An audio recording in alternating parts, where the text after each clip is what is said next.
अस्सलाम वालेकुम, मैं लियाकत राज पर। एहतजाज के बाद बिलाखिर डीआईजी तारिक रज़ाक धारेजो को होश आया और एफआईआर दर्ज करवा दी एसएचओ नूरियाबाद पर।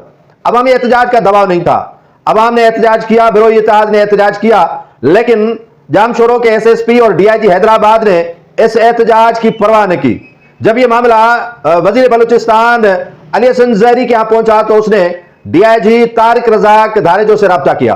तारिक रज़ाक धारेजो को अहकामात दिए गए कि जिस पुलिस के एसएचओ नूरियाबाद ने नौजवान का कत्ल किया है हमीदुल्लाह बिरोई का, उस पर मुकदमा दर्ज किया जाए।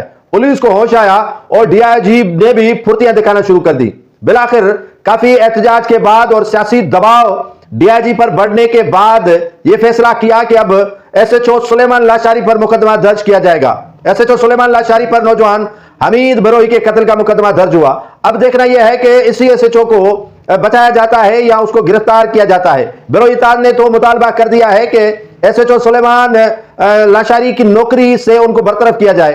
उबैदुल्लाह बिरोई और इरशाद हुसैन बिरोई ने यह मुतालबा सिंध सरकार से कर लिया है। अब आते हैं असल खबर के पीछे और असल खबर पर। तो नाज़रीन, हुआ यूं कि कराची से 3-4 नौजवान निकलते हैं टंडो आदम एक तकरीब में शिरकत करने के लिए, दावत में जाने की कोशिश कर रहे हैं और उन्होंने सुपर हाईवे कह लें, मोटरवे कह लें, उनका रास्ता चुना। ये कराची से निकले और नूरियाबाद जब पहुंचे तो सादा कपड़ों में मलबूस नूरियाबाद पुलिस स्टेशन के जो एसएचओ थे वो खड़े थे। सुलेमान लाशारी सादा लिबास में 3 एहलकारों के साथ खड़े थे।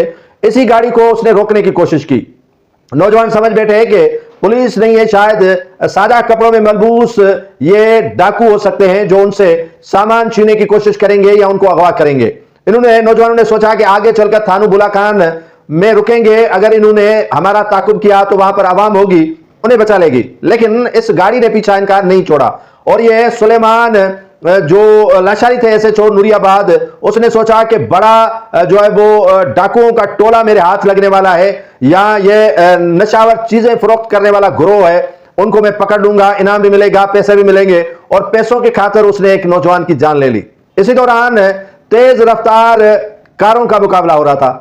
एसएचओ इनके पीछे और नौजवान आगे थे। जब एसएचओ जो सादा कपड़ों में मलबूस थे सुलेमान लाशारी ने हथियार तान लिए तो नौजवानों ने यकीन समझ लिया कि ये कातिल ही हो सकते हैं, हमें मारने वाले हो सकते हैं, लूटने वाले हो सकते हैं, पुलिस के एहलकार नहीं हो सकते हैं। पुलिस इस तरह की वारदातें नहीं कर सकती है।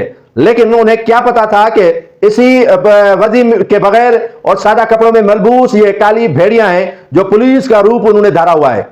पीछा किया तो तेज रफ्तार गाड़ी जो कंट्रोल से निकल गई नौजवानों के, वो जाकर एक ट्रॉलर से टकरा गई जिसमें शदीद जख्मी होते हैं हमीदुल्लाह बिरोई। और हमीदुल्लाह बिरोई जैसे ही गाड़ी से बाहर निकलते हैं तो बकौल उनके वर्षा के कि एसएचओ सुलेमान लाशारी उन पर बट मारते हैं, उनको शदीद जख्मी मजीद करते हैं और वो जख्मों के ताब न लाते हुए मालिक हकीकी से जा मिलते हैं। एक नौजवान का इसी तरह कत्ल हो जाता है और दूसरा नौजवान शदीद जख्मी हो जाता है। लेकिन एहतजाज के बावजूद भी पुलिस मुकदमा दर्ज नहीं कर रही अपने पटे भाई के खिलाफ। बिलाखिर वजीर बलूचिस्तान अली हसन ज़ैरी से बिरोई बिरादरी का राब्ता होता है। उसके बाद वो डीआईजी तारिक रज़ाक धारेजो से राब्ते करते हैं और उसके बाद जाकर सुलेमान लाशारी पर मुकदमा दर्ज होता है। अब सुलेमान लाशारी ताहाल गिरफ्तार तो नहीं हो सके हैं, अलबत्ता उनकी गिरफ्तारी के लिए उनके पटे भाई कितना इंटरेस्ट लेते हैं ये आने वाले दिनों में पता चलेगा। लेकिन बिरोई बिरादरी ने इसी वाक़े पर शदीद एहतजाज करते हुए हुकाम बाला से मुतालबा किया है कि इस एसएचओ को नौकरी से बरतरफ किया जाए। जो मुकदमा दर्ज हुआ है एसएचओ सुलेमान लाशारी समेत 3 नामालूम एहलकारों के खिलाफ हुआ है जो उनके स्क्वाड में या उनके प्रोटोकॉल में शामिल थे। दूसरी जानब नाज़रीन, एक हफ्ता कबल आपने देखा होगा इसी नूरियाबाद थाने के जो हेड मुहर्रिर थे वो भी लाशारी थे, अफसर खान, उनको लोगों ने उनकी धुलाई कर दी। इसी तरह जो है वो ये अपने आप को या जमीनी खुदा समझने लगे थे और लोगों के साथ इनका जो बर्ताव था वो जारियाना था और जालमाना था और इसी रवश की वजह से एक को मार पड़ी और दूसरे पर मुकदमा दर्ज हुआ। तो पुलिस की काली भेड़ियों के खिलाफ जितने भी डीआईजीज हैं, एसएसपीज हैं या आईजी सिंध है, उनको कम से कम इन मामला पर कोशिशें लेनी होंगी और कोशिशें जब लेंगे तो काली भेड़ियां खुलकर सामने आ जाएंगी, जैसे पनुआ के एसएचओ शकूर लाखों भी उनमें शामिल हैं।